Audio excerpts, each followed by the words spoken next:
Hello and welcome to the all-new call-in show, Belief Battles, a weekly show ready to take your calls about religion, atheism, and secularism, featuring co-hosts, atheist and international VTuber Teo Elateo, and Mark Peralta, an ex-evangelical pastor, now atheist. So without further ado, Belief Battles. Call 1-866-696-6698. What's up, everybody? Welcome to Belief Battles. My name is Mark Peralta, and with me is the amazing Mr. Teo Elateo. How's it going, buddy? I'm so happy to be here. Thank you so much for reminding me that today we had to be here. And yes, I'm happy that we are here together, finally doing this once again. Last week I suffered because I was sick and I couldn't be here, but now I'm happy to be here with you once again, dude. Yeah, it's a pleasure to be here. And as we get started today, I do want to make sure that I thank our crew, the people that are behind the scenes, making sure that this is all working somehow. We have volunteers that are helping us with screening your phone calls. We've got people on standby to make sure that, this is happening. And so we want to say thank you from the get-go. And please remind me to say thank you at the end, because I really do appreciate what you all do. Namely, if we can name a few people, Anton, and we've got the lovely Alma and Lisette back there in our production, wonderful production team. So we're glad to have Most them. amazing people ever. Glad to have you. Thank you, people. Thank you so much. We really appreciate you and everything that you do for us. Especially me. I appreciate you more than Mark. I don't care what he says. I do it even more. Just because. Sounds good to me. Speaking of sounding good, you sound much better this week, man. I'm pretty glad. Thank you. Yeah, I'm still not totally recovered, but I'm feeling much, much better. So I'm happy to be here. I'm happy that we are doing this. And I'm just happy to be back, to be finally back. Also, Sure. I don't want to make propaganda to other programs, other shows, but once in a while I go and I get on the ACA TikTok, just because they let me go in there, and I have my own show where I talk about harms of religion and stuff like that. And we have been, the whole week, we have been out because dear Richard Gilliver had the amazing idea of start talking about near-death experiences, and death is something delicate for TikTok, and they ban you if you use the word more than 3 times, apparently. So I think only today they are recovering the TikTok show. So if you have missed me over there, soon I will be over there. Oh, that's pretty strange and unfortunate. Oh yeah, no, TikTok is it's quite delicate. So I plan to, stream from TikTok in future. But when I do, I will have to be very careful with what I say and what we people in the show say. So it's going to be interesting. But this is Belief Battles, and we're going to start about belief today. I think that you have a small explanation that is going to help us understand the difference between belief, knowledge, and truth, right? Yeah, for sure. Let's have a look at it. Hey, what is this, sir? Yeah. What are we looking at in here? Interesting.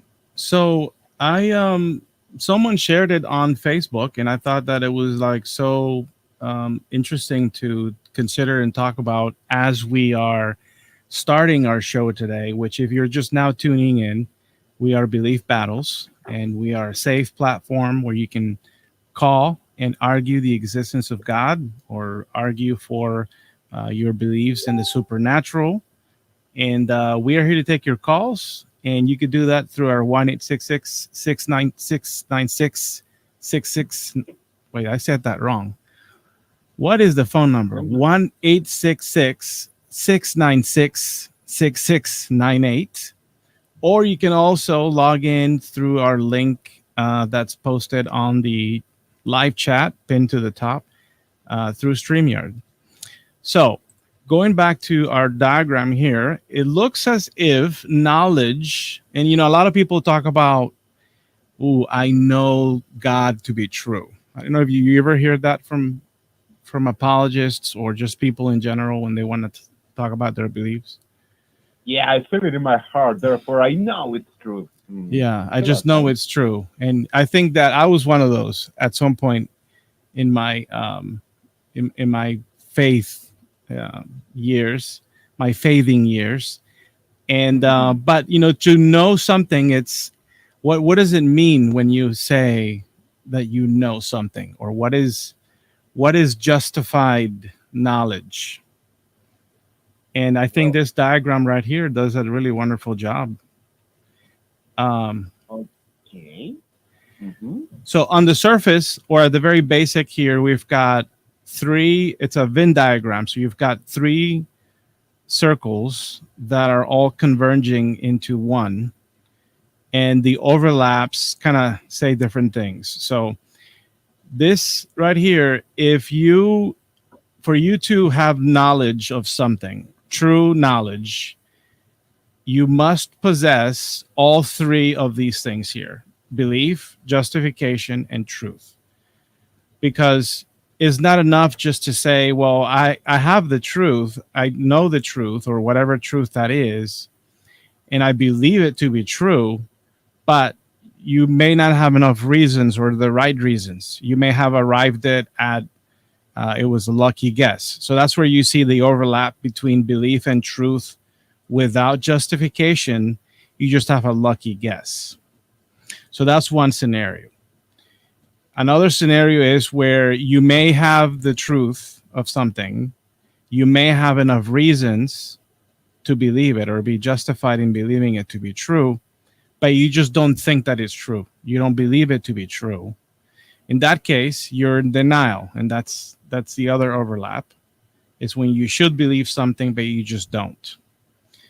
And then a very common scenario, which is the scenario that I see with most religious folks, is they have a lot of they believe something to be true. They believe God to be true, and they have lots of reasons for believing God to be true, or whatever their reasoning looks like. But because it isn't true, then that means that they're mistaken. It's when you have what you think are reasons enough to believe, but you just don't have the truth. And most of us that were once believers would have said, well, I've got all these reasons, but then when you go check the reasoning, then you've got poor reasoning as well. So, um, yeah, what do you think? What questions do you have? What do you see there? No, I like what I see. I like to Yeah. see this justification, belief. We think it's true. We have reasons to believe it's true, but we most of the time our belief and our justification are going to be a mistake because yeah, we have reasons to believe it, but it's not necessarily truth as the diagram is showing. And when those three are together, only then we can talk about knowledge. That's interesting. That's quite interesting. Yeah. A new way of defining mistakes. I like it. Yep. And yeah, when we have the belief and it's happened to be true, that is just lucky guess. that's Right. that's cool. Yeah. Yeah. Makes This sense. makes me think of that when Matthew Lahanti says, "What is the difference? No, how does it feel to be wrong?" And being wrong feels just like being right because you don't know that you're wrong. Yeah. That's good. All right. Well, those of you that are watching, listening right now live, we're live on Belief Battles. If you are a theist and you wish to defend your belief on your God, whoever that is, we want to hear the reasons why you believe in this God. We want to give you an opportunity to help us with our unbelief. Theo and myself, we are former believers. I personally was an evangelical pastor. I grew up Catholic. I was a believer the majority of my life. A couple of years ago, I started on a journey where I began to question my beliefs, and led me to many, many reasons where now I am an atheist. So, nonetheless, I do keep an open mind that perhaps there is some evidence out there in the universe that could convince me otherwise. So if you think you've got it, um, I would say be true to your great commission. Be true to your First Peter chapter 3 verse 15 or whatever. Be ready to defend your faith. I am ready to defend my unbelief. I don't know about you, Theo. Are you ready? I'm totally ready to defend why I don't feel any need of having faith, or why do I feel that it's a waste of time having faith. So, yeah, let's do this, man. Let's do it. Who wants to come? Who wants to talk about their beliefs? There you have the. What is the phone number? Here it is. There you have the phone number. You can call us. I posted the StreamYard link in the chat as well. So if you don't want to call, you can join us through StreamYard. And here we are, ready to talk to you people. Especially today. Come on, it's if you are in the United States, today is July the 4th, Independence Day. I know that because I saw the movie. Oh, come on, Will Smith movie. So, Did you know that this is some of the most amazing your home, call us. Tell us why we should believe in your God and which God is the one that you want to defend. That's right. Today is 4th of July. So happy Independence Day for those Americans out there listening today or watching us. If you're watching from the future, well, I hope you had a great time. Yeah, but you're still not free of independence. Of religion. You're not independent from religion. One day you may be. That's one of those things, So we're gonna be here. I've got some TikToks ready that we can examine while we're waiting. What do you think? Good. Yeah, let's do it. I've got one ready. lined up, ready to go. That's titled "Crazy Proof of the Bible." And you love those TikToks that. Oh my gosh, there's just like so many claims and so much like How false crazy is the information. proof? Yeah, it's crazy proof of the Bible. Let's see. Let's see. This is a good format to play it. Yeah, looks good. All right, let's go.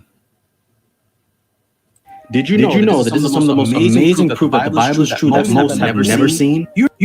Hey, I just want to make sure that did you hear it? Maybe it's me the one who cannot hear it. Let's go again. Okay.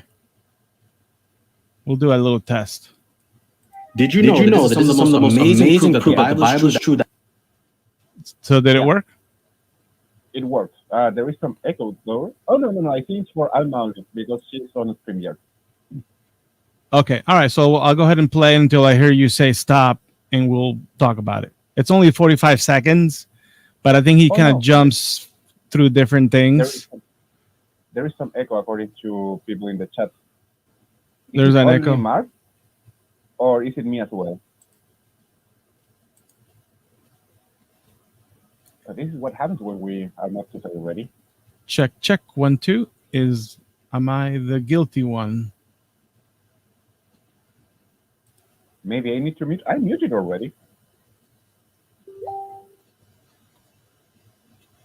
Okay. Let's go like that. You mute yourself, Mark, and let's go.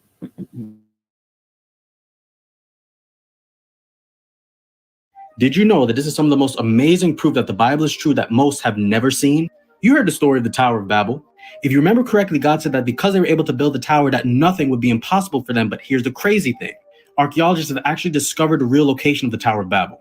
Matter of fact, there's one article stated that the Tower of Babel's location fit the biblical description to a T. Then you also heard the story of Sodom and Gomorrah.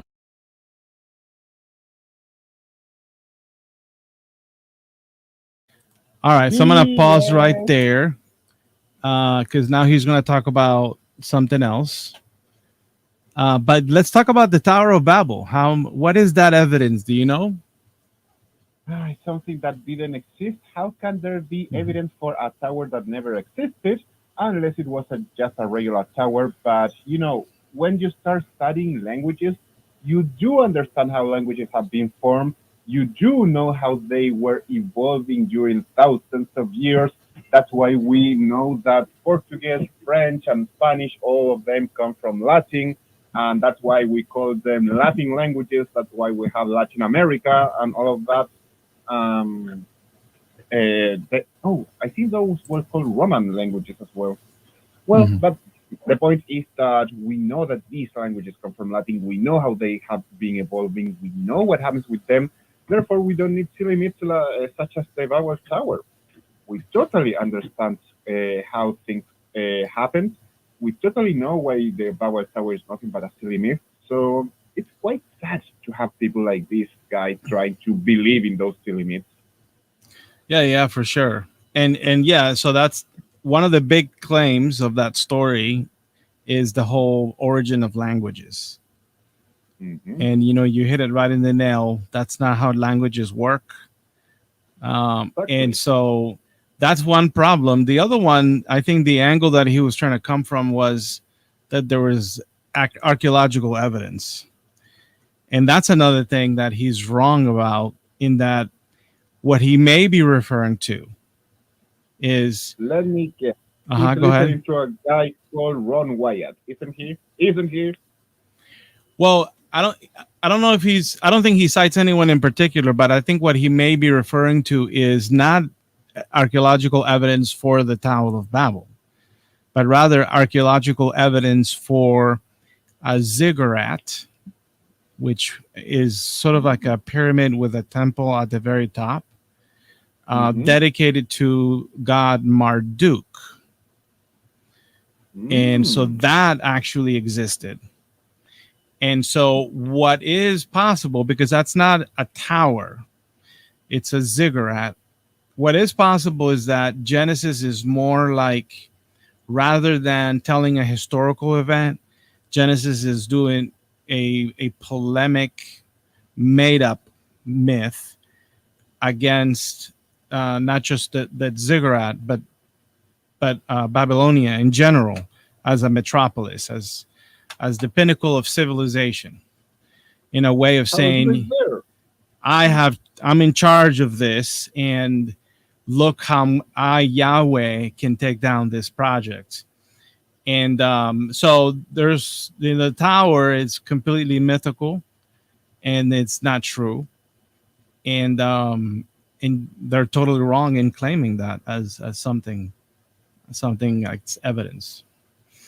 I mean, it's so Uh, crazy because these people are desperate to find anything they can to justify their Bible, and they don't realize that, hey, if you're talking about a ziggurat that serves as the base of a story to be told, you are just admitting that the Bible is a bunch of stories and not real. It's not reality.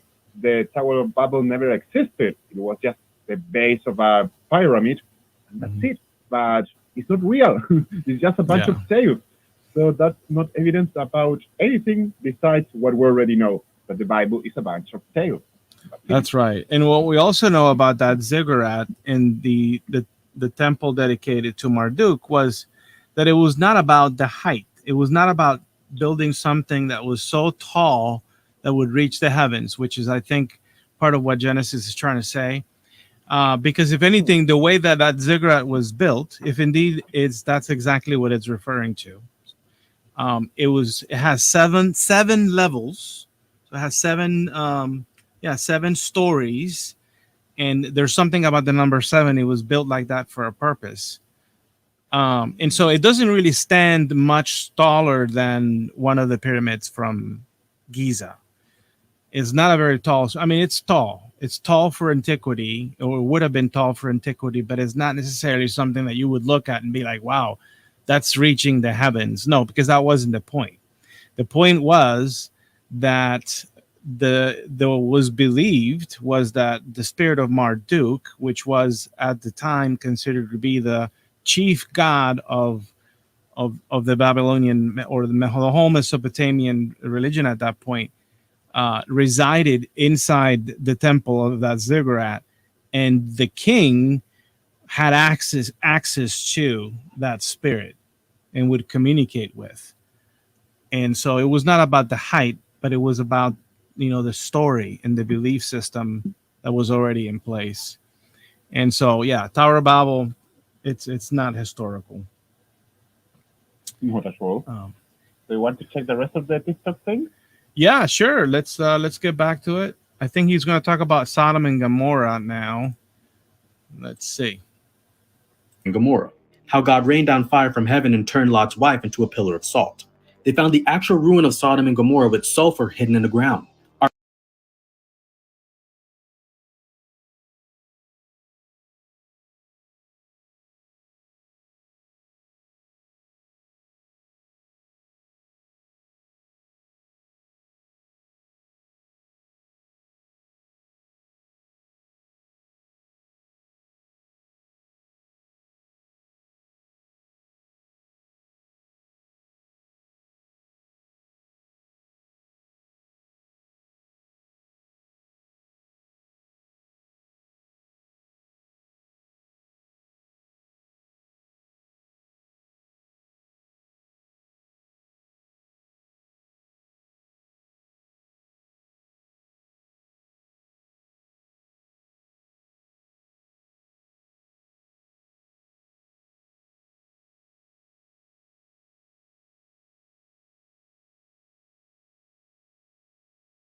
Already in the Um, screening room.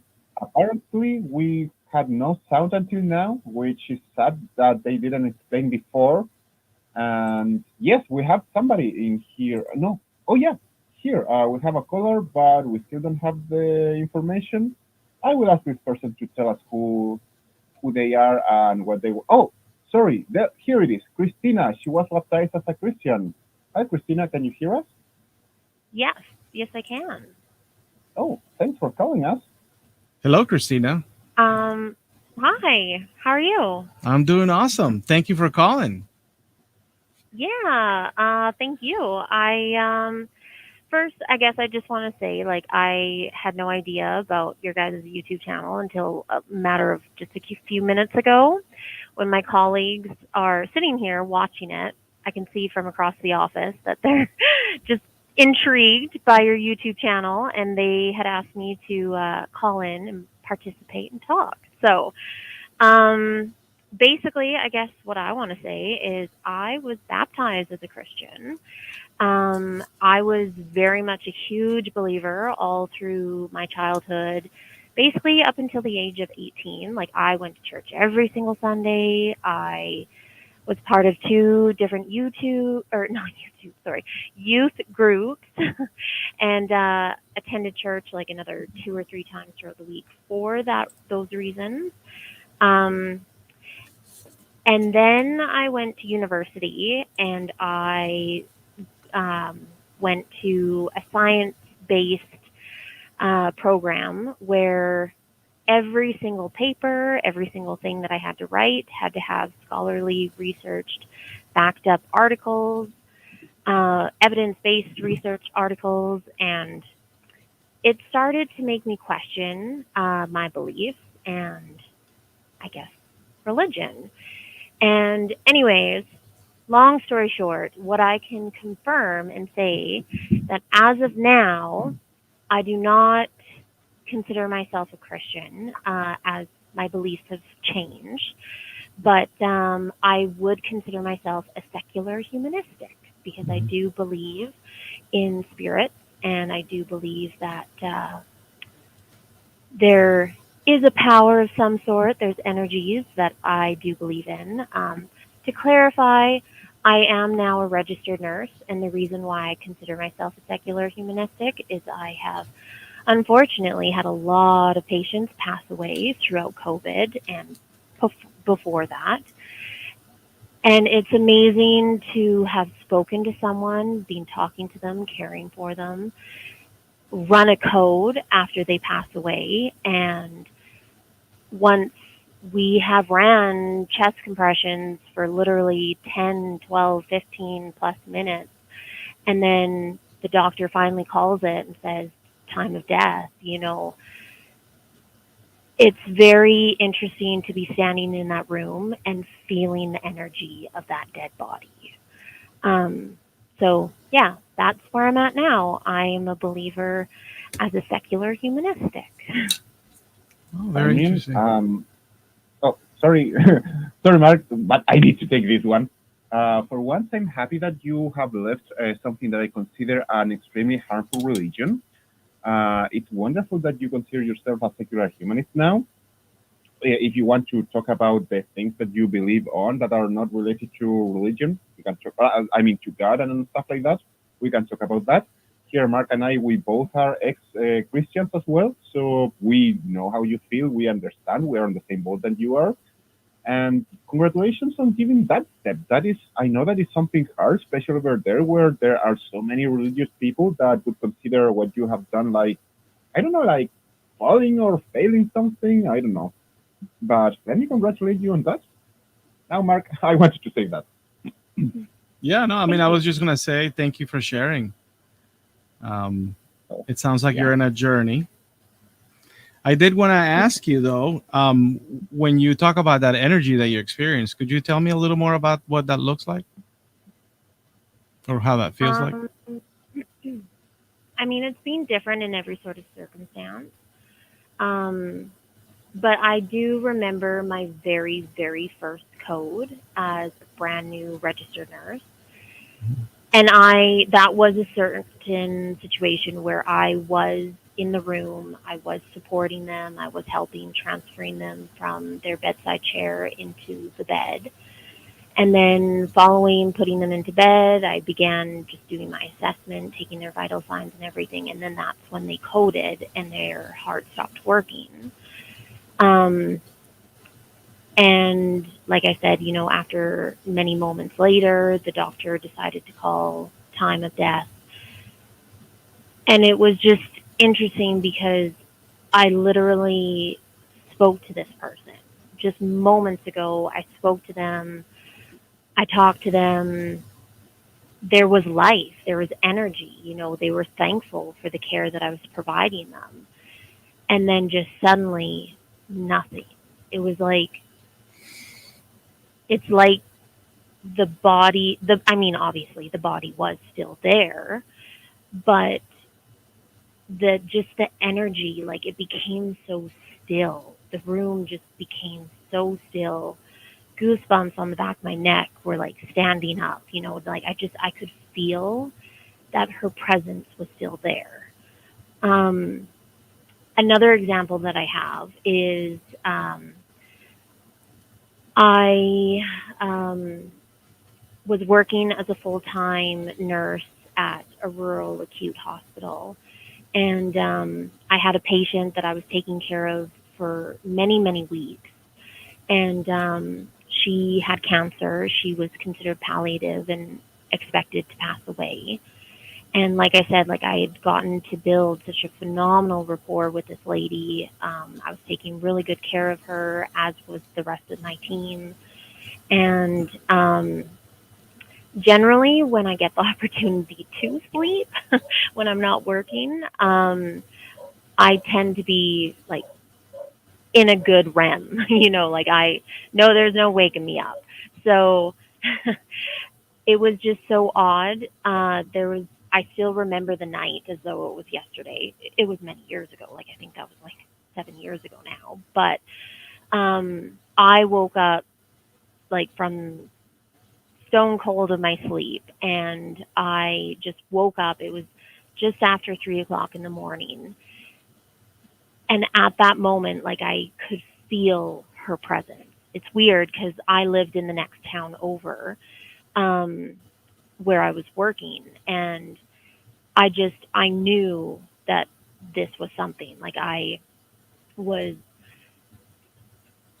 feel her presence, but I literally saw her as well. Like, I know that sounds insane, but I literally saw her sitting on the top of my bookshelf, just looking at me. And I remember, like, pinching my skin and looking at the time, and I reminded myself, okay, don't forget this time. It was like 3:18, I think it was. And I remember just telling myself, don't forget this time, don't forget this time. So that way I could go back to work on my next shift and ask if she had passed away, when she passed away. And lo and behold, she had passed away that night at 3:14. And only moments later, I woke up from my sleep, my REM sleep, and I could feel her energy, and I could see her sitting on my bookshelf. And I just got a sense, like, it was a really, like, that was a happy energy feeling. Like, again, it gave me goosebumps, but this time it was like a happy moment. Like, I felt as though the energy that she brought was just thanking me for the care that I had provided to her all those weeks while she was in the hospital palliating.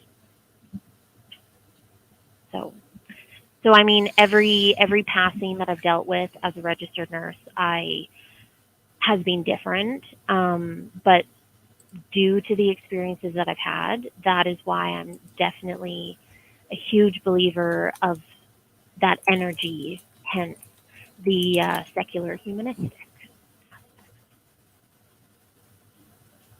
That's kind of cool. The problem, I mean, I wouldn't say it's a problem. I just see that you had an interesting experience, but I'm so used to our minds playing tricks on us because you knew how this person was, you felt, or maybe, as you said, you are a nurse, you have experience with people going through all these processes, so you know what somebody may or may not, pass away. There is a reason why you decided, okay, I have to remember this time in case that she passed away. Sorry, that she passed away tomorrow.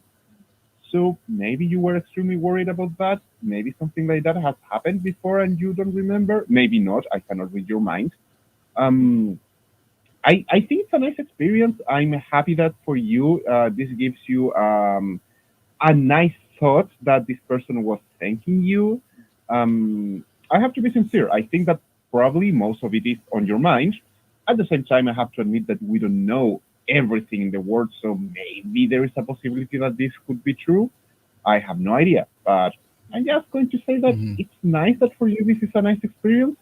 And once again, I like that you try to see this from a secular point of view more than saying, oh no, this was an angel sent by God because he wants me to go back and start going to church again. Or I see more positive things than negative things in this, and I'm glad that for you it's such a positive thing in your life. For other people, it could be negative, and that's worrying. Yeah, well, thank you. I appreciate that.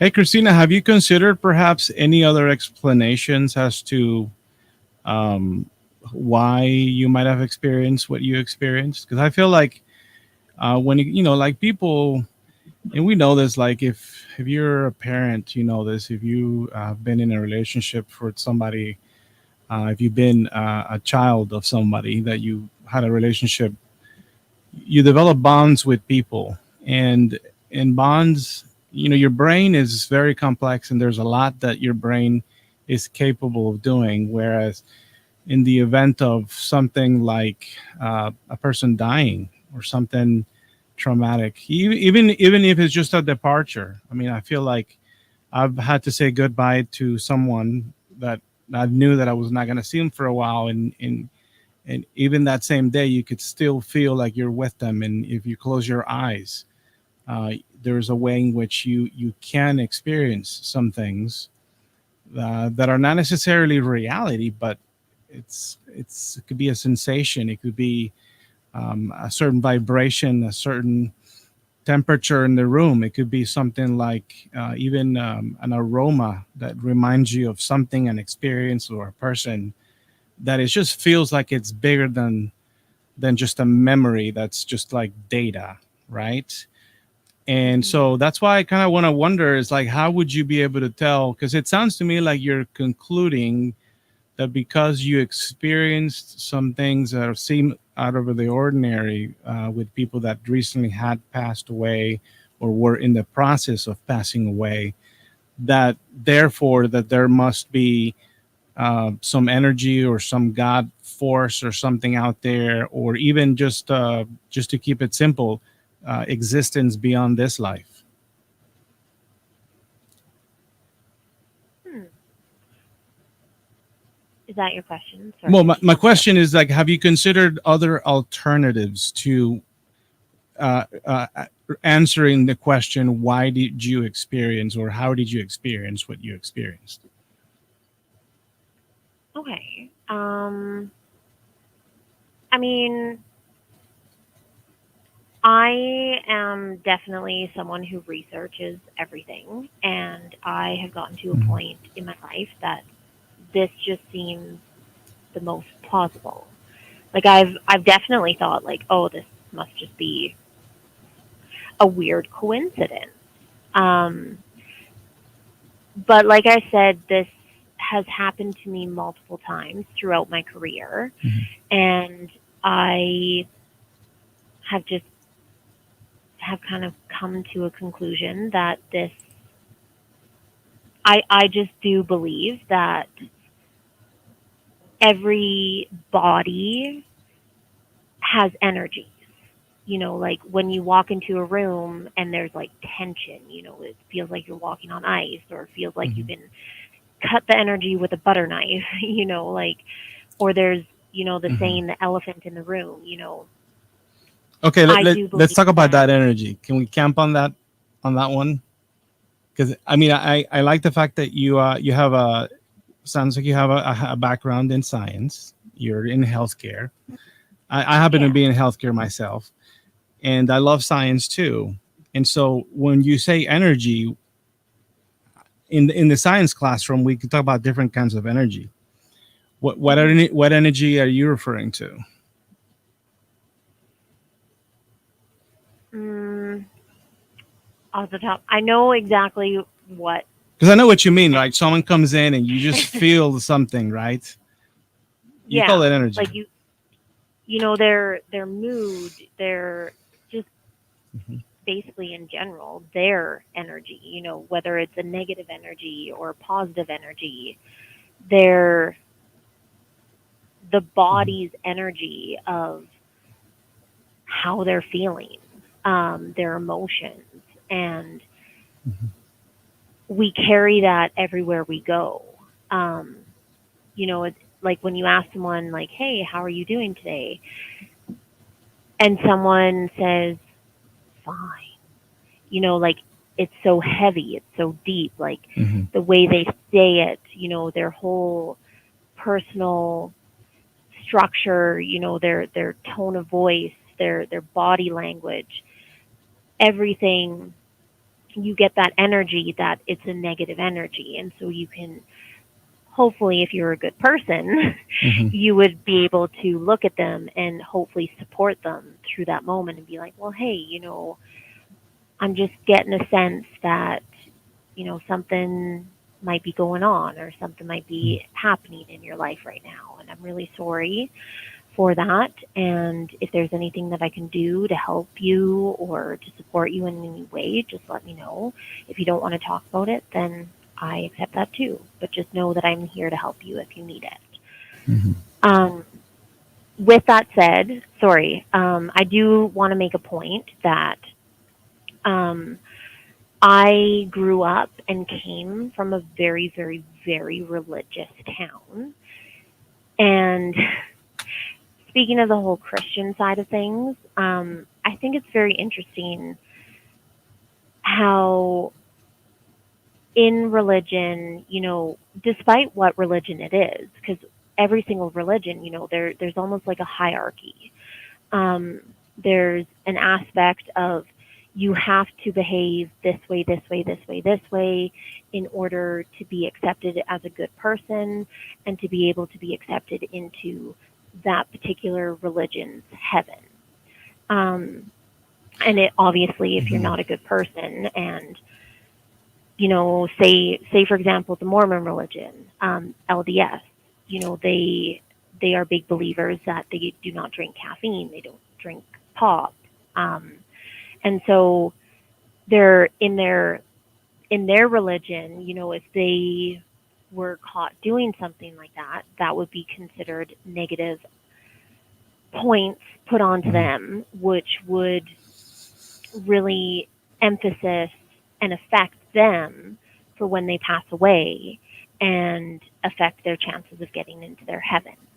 Right. So, but hey, I want to get back to the conversation about energy though, because I think it sounds to me like just kind of going from where you started in the beginning of our conversation, where I heard you say that even though you're no longer Christian, but you do retain some belief in the supernatural. It sounds like to me, or life after death of some sort. And you talk about energy, and I brought up energy because energy in the science classroom is one that can be identified and observed and measured. And so we talk about things like static energy, electric energy, sound energy. These are all things that can be observed and measured and quantified.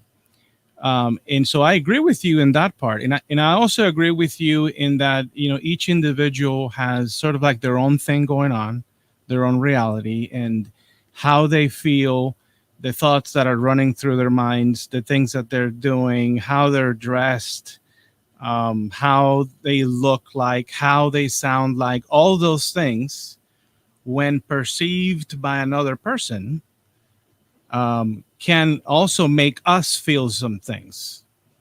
And so when we are encountering somebody and we feel empathy for the person that's, I don't know, maybe going through a hard time, you can develop a bond in that I feel something that they're feeling, and we can kind of share that. And I'm with you there. Where I'm failing to see is what is something beyond you having an experience and I'm having an experience, and I'm having feelings, I'm experiencing thoughts, I'm getting goosebumps, or I'm getting, sick to my stomach, and you're experiencing life through your own senses and your own experiences, and you're feeling something, but I fail to see that somehow what you call my energy, or your energy in that sense, is able to transcend beyond my body, because there's just really no way to observe or detect that sort of thing. And so I would disagree with you on that. And I personally feel like just because one can experience sensations, especially if they're happening in the middle of the night, it sounds like you're talking about it. I'm sorry, I'm not trying to pick apart your experience, but I myself have been, I've experienced sensations and weird presences and weird energies in the middle of my sleep due to my own sleep. I've had some sleep problems in the past. And so there's something about that, and there's science about sleep paralysis, and there's science about sleep disorders. I don't know if you've looked into that, but if you experience things like that, I may be going off subject here, but how do you know that this is something else other than just us having feelings for one another? Probably because it has only happened the one time, and that it wasn't any random Joe Blow's energy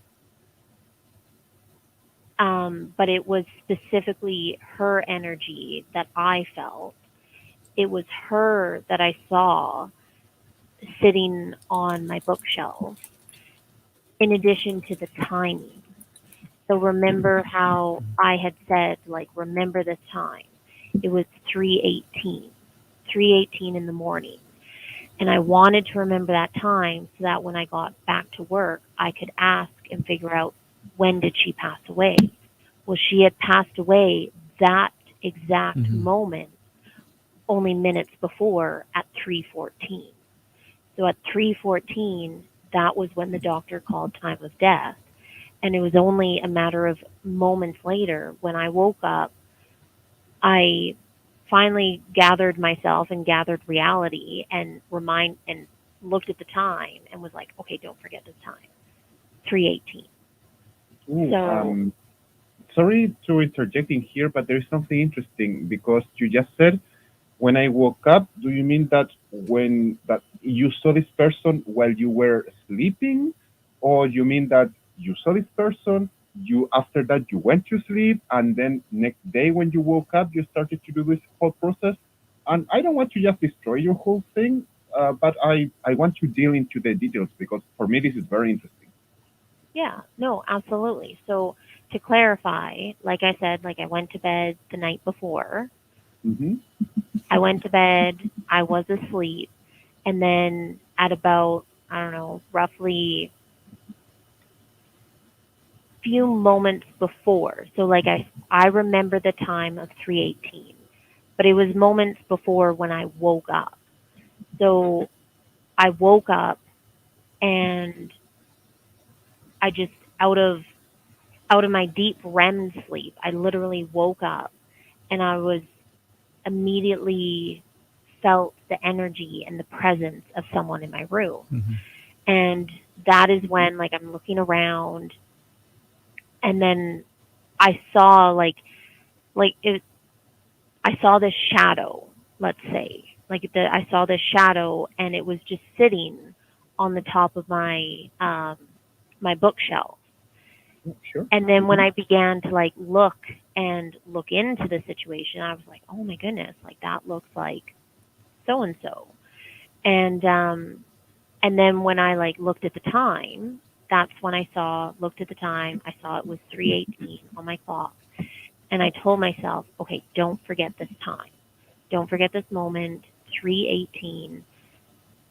So that way when I go back to work, I can ask and figure out when she passed away. And then to clarify things, they said that she passed away that morning at 3:14. Perfect. You mean that she was declared dead that morning? Because I mean, that it's it. How does one really know, right? Because there's a difference, right? I mean, there's different. Death, dying is a process, and that process may begin at cardiac arrest or whatever. But it's a process that takes a little bit, and then usually the physicians that pronounce people dead, they're looking at different things. It's somewhat subjective, is it not? No, I can 1000% assure you that it's not subjective. For example, our heart rhythm, like we have a heart rhythm, and in order for our body to be working, we have to have our beating heart and we have to have the ability to breathe.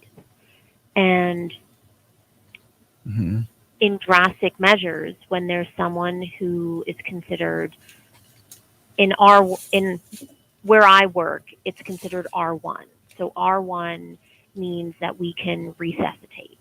We can do chest compressions and resuscitate. So if someone is considered an R1, I immediately jump on top of them. Like I check their pulse, obviously, for no more than 10 seconds. I decipher as to whether or not they're breathing. And if they're not breathing and they don't have a pulse, then I jump on top of them and I begin chest compressions. Not the way you see it in Hollywood, just FYI. There is a very particular way of doing chest compressions. But, you know, after you do a tremendous amount of, work between chest compressions, breathing for them using a bag, and oxygen, providing them with medicine after a certain length of time. Even if there is somehow the slightest possibility that there is a way to maybe bring them back, their body has been without oxygen for enough length of time that their brain would be severely damaged. So even if there was an ability to bring them back, Mhm. there's literally no point because they will now become a declared vegetable. Just because Yeah. I feel that Mark, with his best intention, derailed the conversation because I have a very important point where I want to get to. I'm really sorry, Mark. Go ahead. I think that, and I'm going to ask this really quickly, and then I will go to my point. I think that Mark is asking if you're sure that she was declared deceased as soon as this process happened, or maybe she died during the night and then she was discovered at that time. Do you have any way to know that? This really quickly because I want to go with another point. Oh, yes, sorry. Absolutely. So, she was connected to our telemetry monitors. So we were able to keep an eye on her heart rhythm and her breathing. So Mhm. as soon as it stopped, the nurse obviously went in to check on the patient. And from that point, they um, basically decided that this person does not seem to be alive anymore. We, however, as an RN, I do not have the ability to call time of death unless the patient has already been deemed palliative and I've received a doctor's order to pronounce time of death. So unless there's an actual doctor's order to allow me to pronounce time of death, then we have to call the doctor in. The doctor was already there because we were expecting the patient to pass away sometime through the night. So the doctor was already on scene, and the nurse went in. They checked. Obviously, went back to the nursing desk. Said like, "Hey, this patient doesn't seem to be breathing. I can't find a heart rate. Do you mind coming and checking?" And Okay, sorry to interrupt. so- That sounds good. You answered everything perfectly. Thank you so much. Oh. Just one little detail that I want, Mark, I want you to remember this. The patient, they expected maybe that this could happen during the night. This is going to be important for my following point before this. You said that, and once again, for me, I feel that it's really nice that you feel all these positive things, and I don't necessarily want to take this away. So if you, at the end of this conversation, decide, you know what, it makes me feel good and I'm not harming anybody, wonderful. I'm just trying to understand this in a deeper way and to avoid that some people fall into woo because in here, we try to inform people of certain stuff. That's why I try um, to analyze everything in here. And there is one thing that you said that has been that hit me. That you said that you felt it was her energy. How is for you this associating the energy to people? Like I guess, and if I'm mistaken, please let me know. But probably what you're trying to say is that each one of us has a different type of energy, and you're able to differentiate that. Is that what you are trying to say? yeah, absolutely. Okay, And I do something similar, but for me it's the smell. Like I smell people, and I have realized that many times it's just the perfume that they are wearing, and it's not their real smell. So I don't trust my nose anymore as I used to. But how is this sensation for you? Because I have never felt like the energy of a person, so I have no idea how that could feel. well, when you get the opportunity to know someone long enough, um, for example, in this particular situation, I've been taking care of this lady for over 4 weeks, Mhm. and I work full time. So on average, I worked a minimum of probably 50 hours a week. So times 4, that's like 200 hours. I spent 200 hours with this lady, and I got the opportunity to really learn about her. I got the opportunity to sit with her and care for her, help give her bed baths, help make her feel refreshed and clean. And over time, when you get that opportunity to really learn someone, I mean, don't get me wrong, like, I can't tell every single person's energy. Like, that's just impossible. If there's someone standing next to me in the McDonald's lineup, I'm not going to have spent enough time to learn them. Not to mention, like, they could just be having a bad day, like that. Oh, okay, I guess So- you mean, and that person feels evil because they have an evil energy and stuff like that, right? Well, I wouldn't say evil unless they are like actually a bad person. Yeah. But Okay. Just to interrupt you, because I have felt, for example, sometimes I've seen people and they feel like very frustrated, and I can see that in how they move, in their emotions. Well, remember one time I was like feeling very frustrated about something, and I was walking very fast through a specific aisle, and somebody saw me and kind of moved away, and I realized, okay, I'm behaving in such a way that people are afraid of me because this person realized that I was not having a good day and I was not feeling good, and this person moved away. And I guess for some people that could be like feeling their energy, but I see it more as analyzing body language. And what I totally understand that you start knowing this person, you feel close to this person, but I still don't understand how you can feel the energy.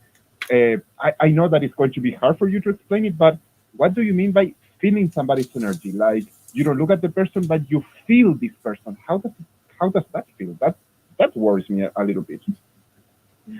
well, Or I more can than assure worry, you. I'm curious about that. I mean, no.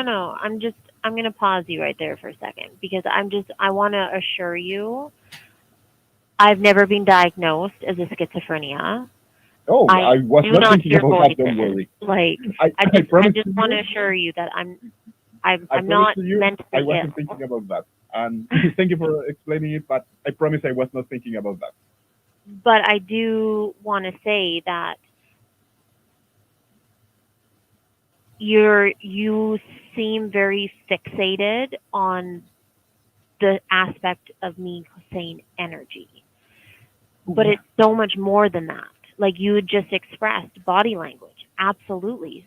I mentioned that even earlier myself, that body language, tone of voice, those are all aspects that have to be taken into consideration to feel the overall vibe of the room. Yeah, I mean, So- and I think that's true. I don't have no problem conceding about those things. I think it's whenever people that believe in the supernatural sort of like add all that together and conclude that because they experience these things about them, especially in and around the time of their passing, that therefore there's a spirit that is the concentration of that energy. In other words, we are taking what we experience in ourselves through our brain and through our bodies, that is coupled with, or is it being informed by whatever reality is of the other people that you're interacting with, and we take it beyond that or outside our bodies, and we say, well, there's an energy there for, and then that energy is what I'm experiencing because it's leaving the body or something like that. That's where I would disagree. Because I definitely agree with you. You can experience people's vibes. And a lot of times, our brains can even anticipate. Like, you ever know that someone's coming that you don't like them, and you already start feeling like, that person's going to be here and I don't like them. Right? Nothing's happening at all. The person's not even there, but you're already experiencing a reality that involves sensations, feelings, all that energy, vibe, and it's happening just within us or socially. It may like build up. You're in a group setting and those feelings get, they couple each other, they bump each other up. But do we go from that? How do we go from that to there's a spirit that is the energy of that person that's now somewhere else? And I mean, we're never going to know. Like I said at the very beginning of the conversation, that I have just come to terms that this is the most likely, and this is just how I feel. But I don't know. Like I'm not a research scientist. I don't carry energy wavelengths to determine, like I don't know. I don't know what I'm trying to say right Yeah. now. But basically, like, Don't worry. I I like that you say I don't know. That's I think that we should feel that we should be honest with ourselves, and if we don't know, we should accept that we don't know that. I would like to say something really quickly. I do feel But that you don't yeah, I do. well, I'm just curious because, like, I came into the conversation just wanting to share something. I loved it. But Mhm. since sharing, I'm going to be brutally honest. Like, I feel like I've been judged. I feel like I've been criticized a little bit, just in regards to experiences that I have lived through. Like, I mean, I would have loved to have traded the shoes and have you worn my shoes 7 years ago so that you could feel what I experienced. And it would be very interesting to see how you would have experienced the same situation and how you would have interpreted it. I can't say because I don't know. That never happened. All I can say is what happened to me, and this is what I have come to terms with. Whether it's Mhm. real, whether it's the truth, I don't know. I mean, to this day, I have taken world religion. You know, in my second year of university, knowing that I wanted to go to university to become a registered nurse, I realized that there are hundreds of thousands of different religions across this whole world, and people, we're moving. We're always moving. You know, people are constantly traveling, and so I specifically took world religions so I can better learn about people's beliefs, so I can be a better person and a better nurse, so that I can accept people for who they are and their beliefs. Um, Well, that's so, awesome. for example, I'm not a Jehovah Witness. I don't believe in their values, but I respect their values, just as I would respect you as a Christian, as a Catholic, as whatever it You may know, be. Yeah. I'm But really sorry, I just want I'm to really- say that someone who might be a Jehovah Witness, as you may already be aware, they don't allow blood transfusions. So for me, as a registered nurse working in emergency, and it has happened to me, believe it or not, but I have actually had a Jehovah Witness come into the hospital with a severe cuts and trauma that required them to receive a blood transfusion. Unfortunately, due to their beliefs, they refused it, which basically meant that they would die. So this is the reason I'm so why I sorry. took world I'm- religions was I'm so really that I sorry. could better understand, so Hey, I Christina. can respect them. So Christina, then that I'm- way, in Christina, that can you hear moment, me? I would be able to help Christina, support them with their beliefs and their choices that they've made. Christina, can you hear me? Christina, can you hear me? Did I lose you? Yeah. Yeah, no, I Oh. can hear you. Sorry, I need to interrupt you because you mentioned something that it's the reason why I personally do this and why I am here with Mark. I don't want to judge you. I'm sorry that you feel criticized. It's with all beliefs because, as you mentioned, there are several beliefs that are very harmful to people. I mean, what you said about Jehovah Witnesses, it's one of the reasons why I stopped studying with the Jehovah Witnesses, because I realized that if I was going to follow their ideas, I would have to commit suicide if I was ever very sick into a hospital. I needed blood transfusion. And I realized how harmful that was. And since then, I have been fighting the harms of religion and the harms of awful ideas.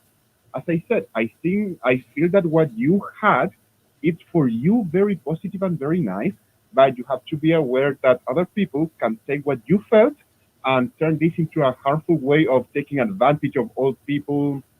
I'm pretty sure that you know that the Catholic Church used to sell permits so people could pay the church so their beloved people could leave the limbo and go to heaven instead of hell.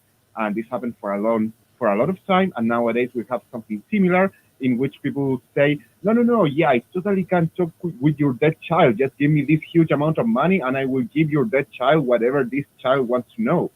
And these people are harming other people. And it's because of these type of ideas that you bring us that once again, I'm happy that for you they have been very positive, but for other people they can be very negative and they can cause a lot of damage. That's why we want to analyze this so much. In my case, I don't want to tell you that you should stop believing. This is mostly for people who watch this show and then they ask us, hey, how do you know that this is not real? And I'm going to analyze everything that you told me. And I really, before I go there, I want you to know that I'm not telling you that everything that you felt is wrong, that everything that you felt is not what you felt. I'm just going to try to find a logical explanation. And if you agree with that, you can help me with some answers about what could have happened. And at the end of this, once again, what you felt was positive for you. And I'm happy about that. I just don't want other people to believe that what you felt is the only explanation because we have other explanations. Yeah, and So that's the we, part that I wish that I'm sorry that it felt like we were questioning or something. I do question the conclusions that you made. I don't believe that I was harping on your experience or whether or not you experienced whatever you experienced. It's not about what you experienced. It's about what you end up concluding from your experiences, that I was wanting to know how you know the conclusions that you made, that you stated at the beginning of the call, so that I can understand your reasoning.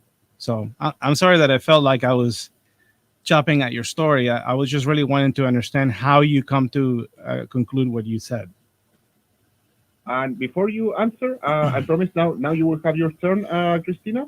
But I want to ask you after you speak now. I'm going to start analyzing what you told us. If you want to stay with us, I would love to speak with you and try to find another more secular way of analyzing what happened with you. But if you don't feel like doing that, I will totally understand, and you are free to not participate on that. I'm going to let you decide that. And please, now I will let you speak because both of us have been talking a lot after I interrupted you. Well, so like I said earlier, like I research everything. Like Hmm. I didn't just wake up after that moment and I was like, light bulb turned on, boom. Oh, I'm a secular humanistic. Like, no, no, no, no, no.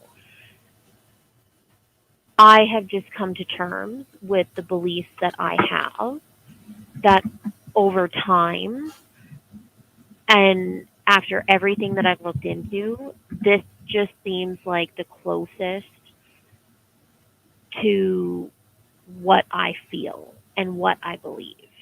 And Hmm. I don't know how familiar you are with the secular humanistic spirituality, but it's that we don't just believe in a higher power. Like, Yes, um, sorry to interrupt, but we don't have much time. And I know it's like you believe in spiritual stuff, but just not in a God. And I totally agree with that. I totally understand that. I really, because as somebody said Alma said in the chat, we are not trying to prove you wrong. We are just trying to see the conclusions. And right now, I'm going to explain why I think could have happened, and I will ask you if you want to go with this small, way of seeing. Not necessarily saying that what you believe is wrong, just trying to find another way how things could happen. Would you like to try that? I mean, sure. Like I'm definitely interested.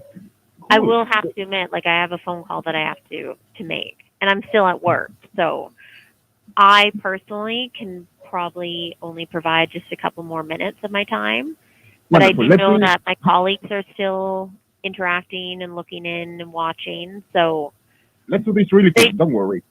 okay. There is here. I saw a wonderful image that it was Mickey Mouse. You know the guy in the suit from Orlando, and the guy said, "Memories can be changed, but pictures are forever. We Photoshop your child here for whatever for $10, and you can create false memories for him." And this guy was actually doing that and charging people to Photoshop their child into that picture. Have you seen that? Had you ever seen Uh, that? It became a meme, but it was a real picture that somebody was actually, creating false pictures for so children could have fake memories. okay. Okay, I'm mentioning this because our memories are not trustable. We tend to believe many wrong things, and that's why deja vu happens so often. I have had deja vu many times, and it's because you dream about something, then something happened, and your brain tries to make connection, or you forgot something and you remembered then, and then it was like, oh, did this happen? And your brain tries to rebuild a memory and makes it in a false way. This happens a lot. So maybe you could have been affected by that, maybe not. But two important points that I want to mention that were very important things about what you said. You were very close to this person. First thing. Second, you knew that this person could die at any moment. The doctor was there because they were waiting for that. So maybe you had a nightmare. Maybe you saw something. Maybe you had a memory that with somebody else that was similar that happened. I don't know. I cannot read your mind. I'm just saying a bunch of maybes. And maybe when you arrived, you try to remember the date and all of that, the time, because you knew that she could have died. And effectively, she had died around the time that you thought. Maybe your brain tried to, maybe you had the nightmare at 5 a.m., but your brain convinced yourself that it was at 3. Once again, I have no idea. But it could happen because you knew that she could have died. And maybe that night, what if you had the nightmare or dream, whatever, and next time you go there, convinced that she could have died, and you were there and she was alive? Or maybe how many times did that happen with other patients and they didn't die? So you never had that thought. Because I don't think it's kind of far-fetched to think that this is not the only person with whom you dreamt because of your job. I know it's very stressful and you kind of tend to make those connections with people. Not to mention too, you said that you woke up in the middle of your REM sleep. May I ask how you know that?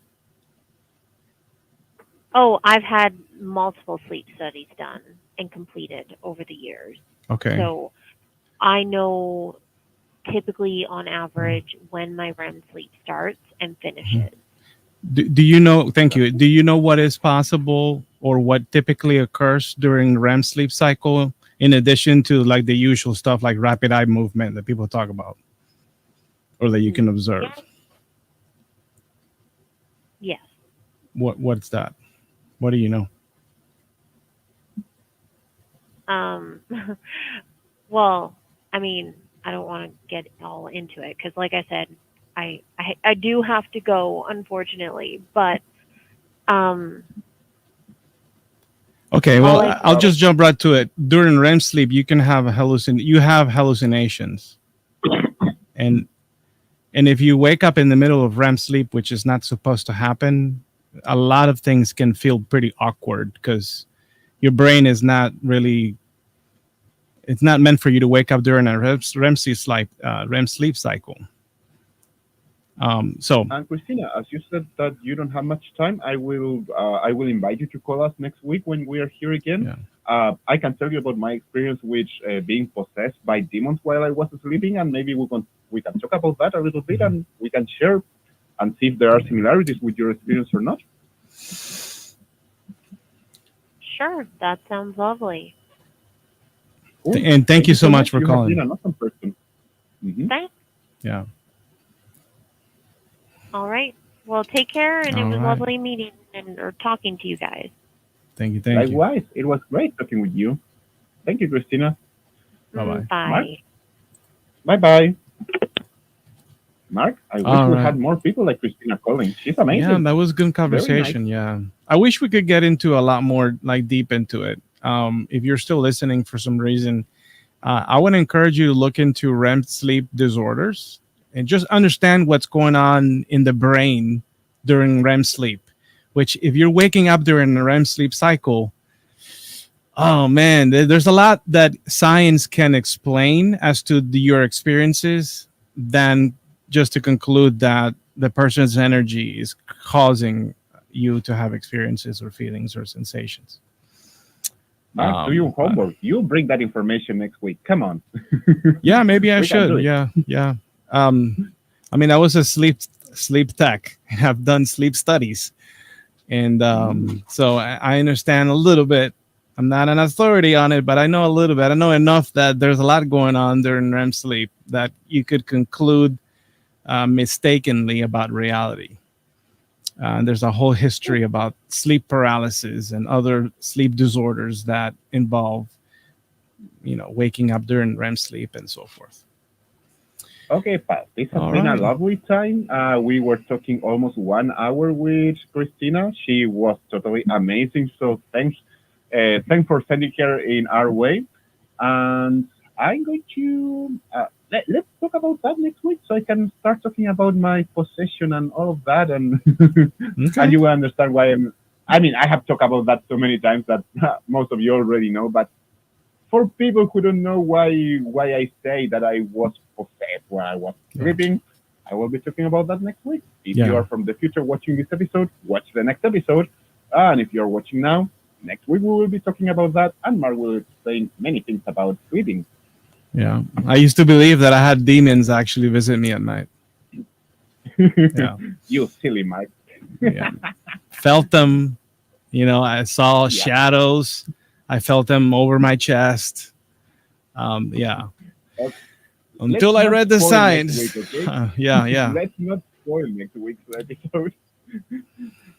Let's finish here because it's been awesome. Thank you, people in the chat who have been talking with us. I have been reading you all, reading your messages. Anton, you have been. Your messages are very nice. I'm sorry I didn't read them, but people will read them in future when they watch this episode again. Anything else to That's say here, right. Mark? No. Thank you for thanks to our caller for today, and thanks to Alma, Anton, and Lisette for being part of the team, the dream team that makes this happen. We couldn't do it without you. And happy 4th. And until next Tuesday, this has been Belief Battles. Thank you.